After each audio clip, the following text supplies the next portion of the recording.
my first question. Yes. Okay. Based on history, that the picking of a pope is absolutely as political as anything else that exists in the world. Religions aside, all the, belief system and all that. Why now? 2,000 years, 200 and some odd popes later. Why is it now an American pope? Right now, 2025. Why they do it? Ooh, I mean, all the cardinals. It's a very strict voting system. I have no idea, man. Do you want me to say Donald J slipped in he stuffed the ballot? No, I don't know. I'm He not. greased some red, whatever the hell they wear. I think there's a philosophy that goes into like where your pope is from. I mean, they get it for life. I mean, he's 69. Hey, 69, America, Chicago, fuck you. So my thing is, people have left the church.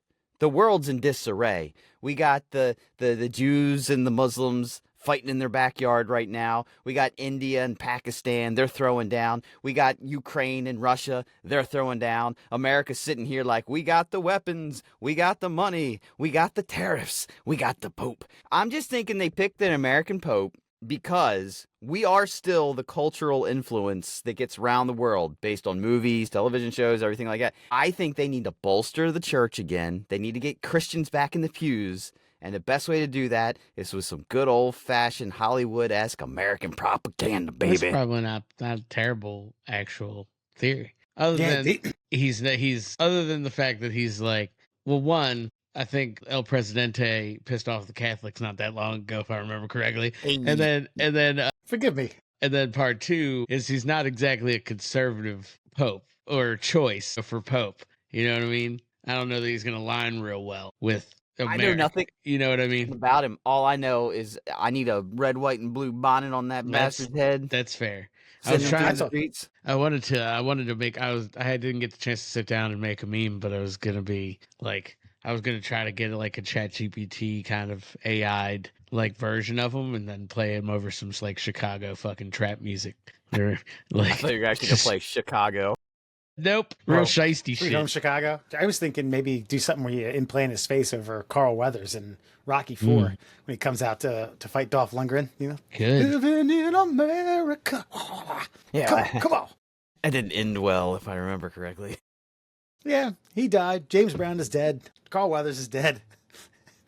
They're in a better place now. But long live the USA Pope. I don't know, man. Like I said, I have nothing to do with the Catholic Church. I don't go to church. I ain't gone to church since I was like 12 years old. A good friend of ours, Jimbo, was saying his son's good enough to play travel lacrosse, but the expense of it is obviously the money. That's the only sport he's going to play. He's good enough because some guy was like, "Hey man, you want to pay me fucking couple grand?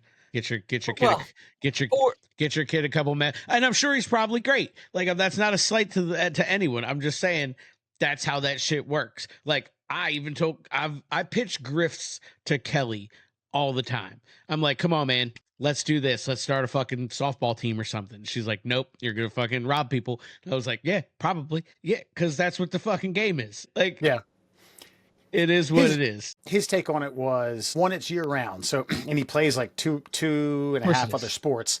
And he said basically, he says, he has to give up all that. The other thing of it is, I'm telling my son, I coach your rec league. I never played lacrosse. Scouts aren't going to come here or anyone from a college to come watch this. Or when you're in high school, they all go to the travel leagues. Mm-hmm. And here I am telling this kid, you have to make this decision. The kid decided not to do it because he likes playing other sports. And he said, it broke my heart a little bit, but I get it. It's his decision. But at the same time, I'm thinking like, God damn, these motherfuckers have you by the stones. You're like, yeah, it's year round. January to January. Like, well, what? You know what? Because you can justify $20,000 spread out over 12 months. It fucking works out pretty nice. You know what I mean? Like, you're right. Indoor. Yeah. Yep.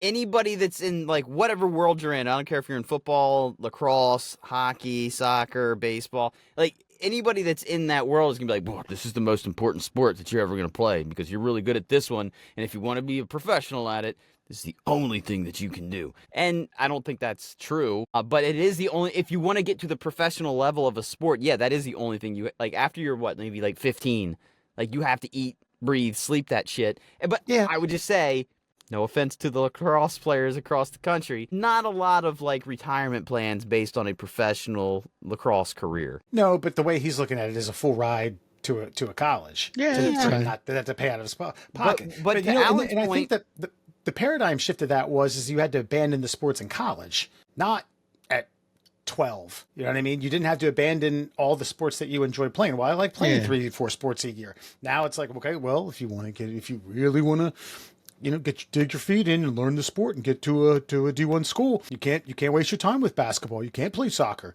You can't do crew. Because I used to travel for baseball. My brothers travel for baseball, like for other shit like that. So like that shit was fun, but like at the end of the day, 99% or maybe 98% of y'all ain't doing shit.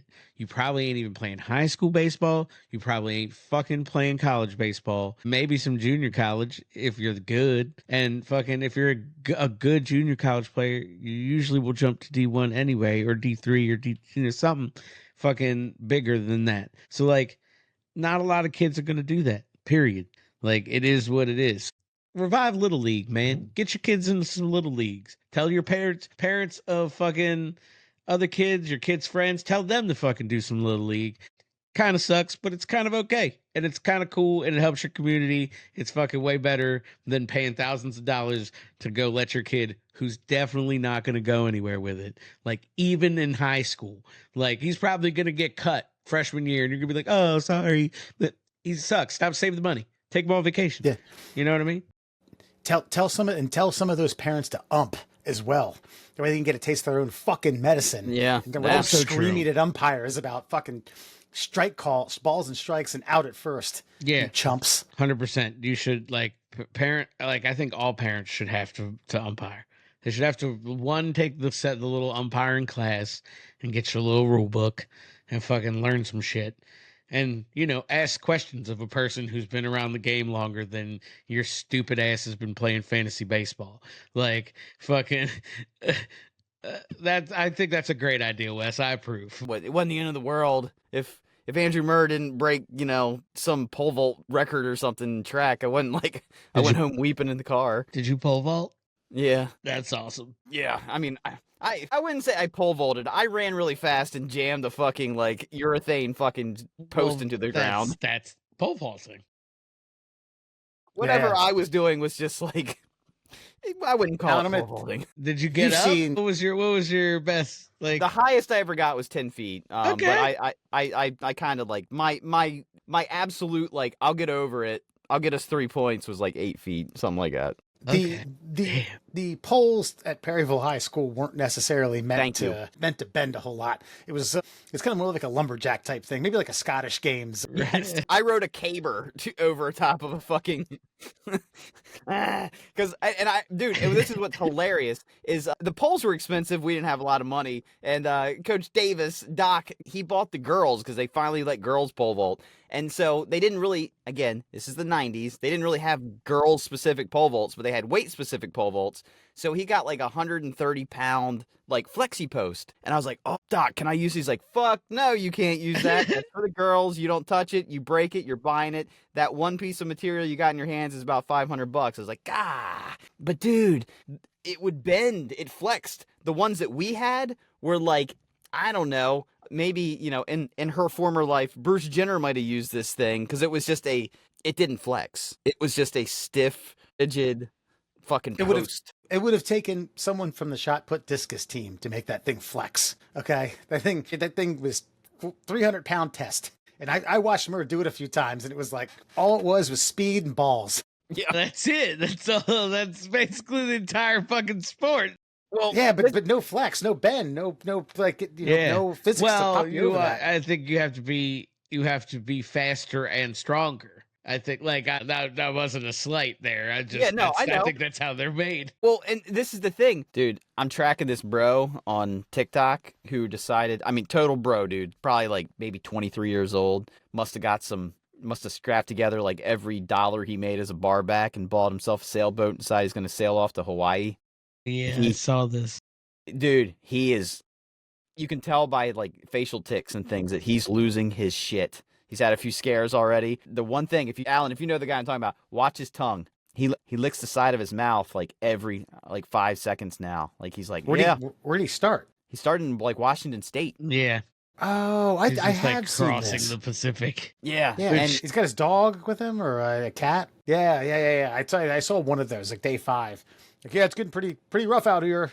His eyes are all bugged up. He's wide-eyed. Keeps licking the side of his mouth. Shit keeps breaking on him. He's not a seasoned sailor. So what's the goal? He's going to get to Hawaii and live life? Yeah, I guess. I mean, look, dude, you're doing what you do in your 20s, you know? I applaud him. Well done. I mean, maybe next time start with a road trip and then buy a boat and set out like on the... Dude, the ocean has probably... I would say the ocean has killed a lot more people than land. I'll just throw that in the air. So, good luck. I hope he makes it. I hope he does. But I hope he understands, like, this is, oh man, I'm such an evil bastard. I hope he does, but part of me's like, if he does, he's gonna fucking rub this in everybody he meets' face for the rest of his fucking life. You know what I did? Well, a sailboat. Never sailed before. Took it from Washington, Honolulu, by myself. Just me and the cat. Kill me now, please. Yeah. That's exactly what would happen. Personality switch immediately. I fucking did it because I'm the man. It's the only way. It's the only way possible. Put my cum in a petri dish. See how fast that fucker goes. Fucking, he'll blow a hole right through the back of it. And that, my friends, is your Fun Fact Friday. Okay, well, tonight's Friend or Foe has to do with competition and what constitutes what a competition actually is. Let's get to it. Friend or foe, gonna read a news story to you, see if you agree or disagree. Friend or foe, who won the world's first live sperm race, and what's it all about? Sperm race champ Tristan Milker. His name's Milker, too. Nice. That's written in the stars, man. That is, oh man. I didn't even realize it. I thought it was Minker because I don't have my glasses on and I got to like, oh, nope, that's what it says. A sperm race champ, Tristan Milker, who calls himself a fertility athlete and nutritional strategist. I can't read this word, elucidates?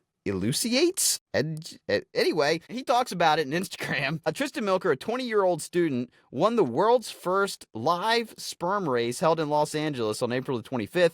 He won a cash prize of $10,000. The event was held to raise awareness about the decline of male fertility. No, it wasn't held for that reason at all whatsoever. You wanted to find a way to jizz on a petri dish and put it on television for the world to see.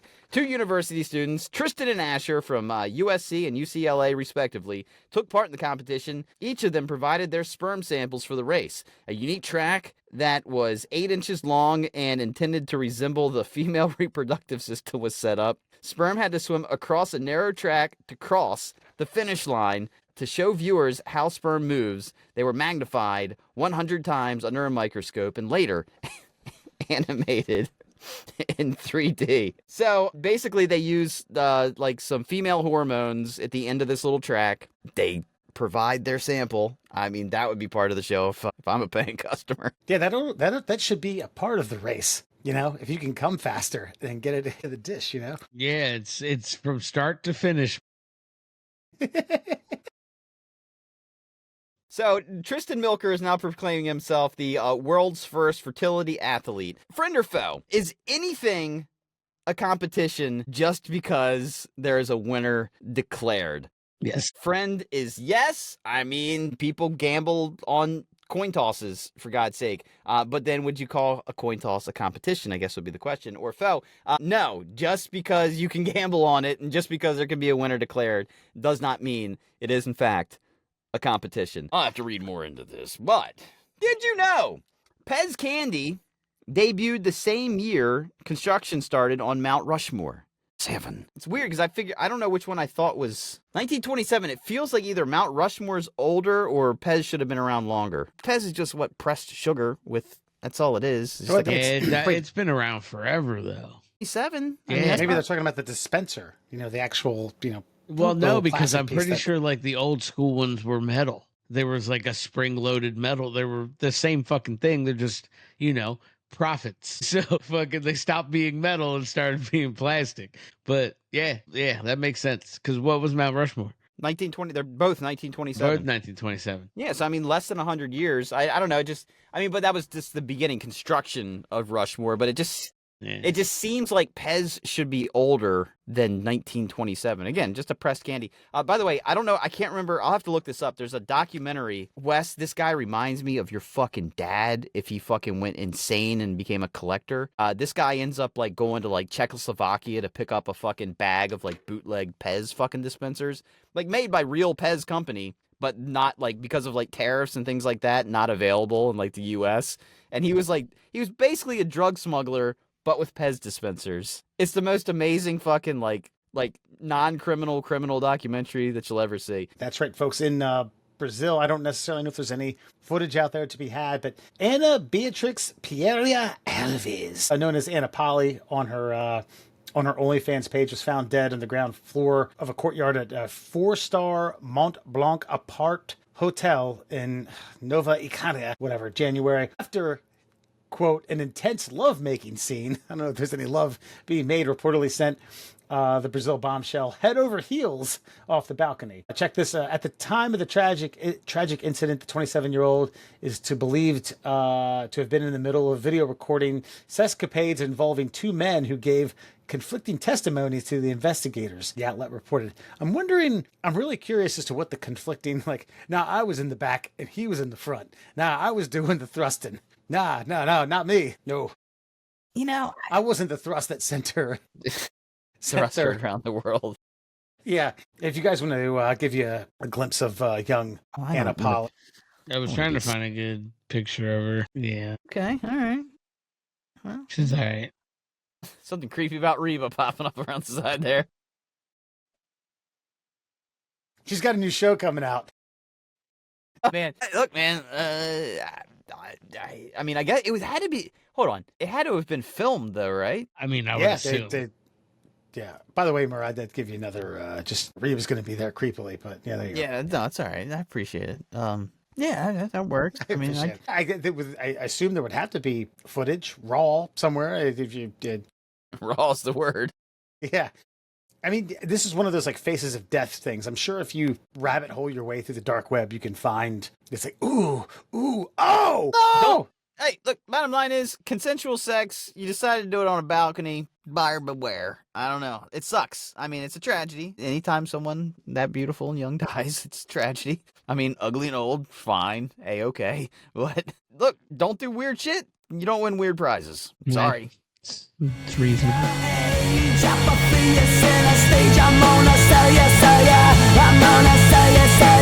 I'm gonna